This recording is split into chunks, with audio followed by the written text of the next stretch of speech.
తెలుగుదేశం పార్టీలో ఒకప్పుడు ఆయన ఒక కీలక నేత.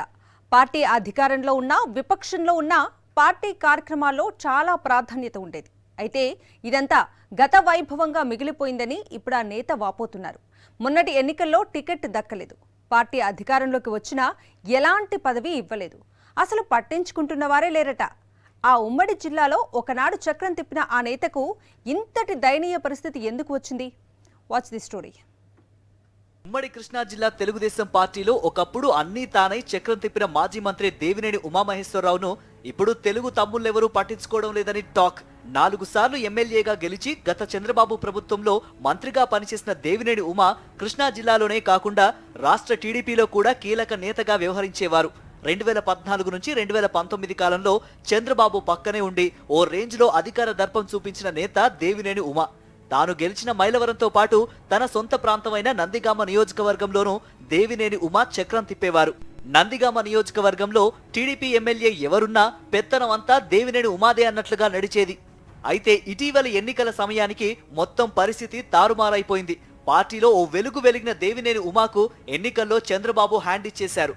తాను గతంలో గెలిచిన మైలవరం నుంచే టికెట్ ఆశించినప్పటికీ ఉమాను కాదని వైఎస్ఆర్సీపీ నుంచి టీడీపీలో చేరిన ఎమ్మెల్యే వసంత కృష్ణప్రసాద్ కు మైలవరం టికెట్ కేటాయించారు. టీడీపీలోకి వసంత రాకను తీవ్రంగా వ్యతిరేకించినప్పటికీ చంద్రబాబు ఆదేశాలకు ఉమా తలొగ్గక తప్పలేదు. మైలవరంలో మిస్ అయినా జిల్లాలోని పెనమలూరు టికెట్ అయినా వస్తుందని ఉమా ఆశించారు. ఎక్కడా టికెట్ రాకపోవడంతో చేసేదేమీ లేక తప్పనిసరి పరిస్థితుల్లో ఒకప్పుడు తాను గెలిచిన మైలవరంలోనే వసంత కృష్ణప్రసాద్ విజయం కోసం పనిచేశారు. టికెట్ ఎలాగూ దక్కలేదు. ప్రభుత్వం ఏర్పడిన తర్వాతైనా తగిన ప్రాధాన్యం లభిస్తుందని ఆశించిన దేవినేని ఉమాకు ఇప్పుడు భంగపాటు తప్పడం లేదు. కూటమి ప్రభుత్వం ఏర్పడిన 2 నెలలు దాటినా పార్టీలో ఎలాంటి పదవి రాకపోగా కనీస గౌరవం కూడా దక్కడం లేదట. గతంలో జిల్లాలో ఏ ముఖ్యమైన కార్యక్రమం జరిగినా ఖచ్చితంగా దేవినేని ఉమా ఉండేవారు. ఇప్పుడు ప్రభుత్వ కార్యక్రమాల సంగతి పక్కన పెడితే పార్టీ కార్యక్రమాలకు సైతం దేవినేని ఉమాకు ఆహ్వానం అందడం లేదనే టాక్ నడుస్తోంది. ఆగస్టు 15 సందర్భంగా ప్రభుత్వం తరఫున రాష్ట్ర వ్యాప్తంగా అట్టహాసంగా అన్నా క్యాంటీన్లను ప్రారంభించారు. అన్నా క్యాంటీన్ల ప్రారంభోత్సవాలకు చిన్న చిన్న టీడీపీ నేతలకు సైతం ఆహ్వానాలందాయి. మంత్రులు, ఎమ్మెల్యేలు క్యాంటీన్లను ప్రారంభించారు.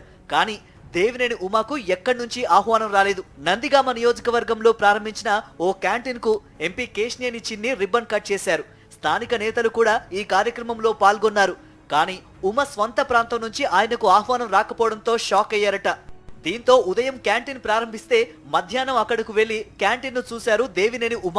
ఒకప్పుడు అందరి మీద అజమాయిషీ చేసిన తనకు ఈ దుస్థితి రావడం పట్ల తన అనుచరుల దగ్గర ఆవేదన వ్యక్తం చేశారట దేవినేని ఉమ. జిల్లాలో సీనియర్ నాయకుడినైనా తనను ఎవరూ పట్టించుకోవడం లేదని వాపోతున్నారట. పగవాడికి కూడా రాకూడని కష్టం వచ్చిన దేవినేని ఉమ బాధ చూసి తెలుగు తమ్ముళ్లు ఆయన మీద జాలి చూపిస్తున్నారనే టాక్ నడుస్తోంది.